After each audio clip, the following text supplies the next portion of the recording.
Voiceover, cinematic music swells.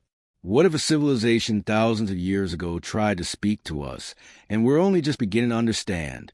Buried beneath layers of dust and stone, a message waited, not for their time, but for ours. A message carved with such precision, such intent, that it defies explanation. Why would anyone go to such lengths to leave a warning for a future they would never see? And more importantly, what were they trying to tell us? In the remote highlands of Peru, archaeologists were excavating what they thought was a routine site, a collapsed temple, untouched for centuries. Dust hung in the air like a golden fog. Brushes scraped gently across stone. Hammers tapped against hidden layers of rock. Then one of the younger team members froze. At first, it looked like random scratches. But as the light shifted across the wall, a pattern emerged. Symbols, lines, curves, precise, deliberate, impossible to ignore. The team fell silent. Something about these carvings felt alive, as if the stone itself had been waiting for this moment. These weren't ordinary markings. Some resembled no language ever cataloged.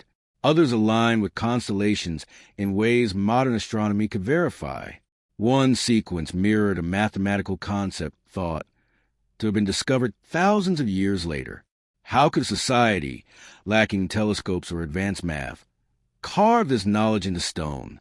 The more researchers studied, the deeper the mystery grew. It wasn't just a message. It was a puzzle that seemed to anticipate the people who would one day try to solve it. Experts from around the world descended on the site. Linguists argued over phonetics. Astronomers calculated alignments. Archaeologists measured every angle, every curve.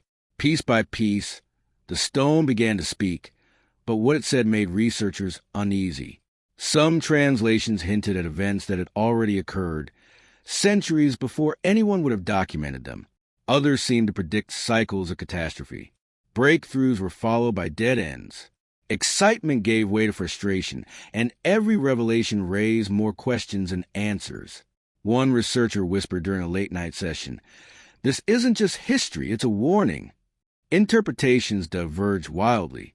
Some believe it was a record meant to survive a collapse, a civilization aware of its fragility. Others argued a message intended for future civilizations, like a cosmic voicemail. A few scholars went even further. Could it be a prediction?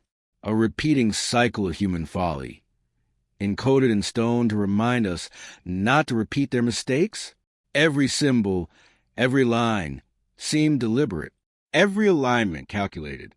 Someone, thousands of years ago, wanted their voice to transcend time.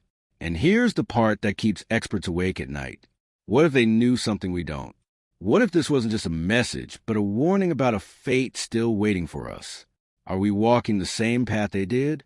Ignoring the signs, blind to patterns they saw clearly, and tried to encode for our discovery?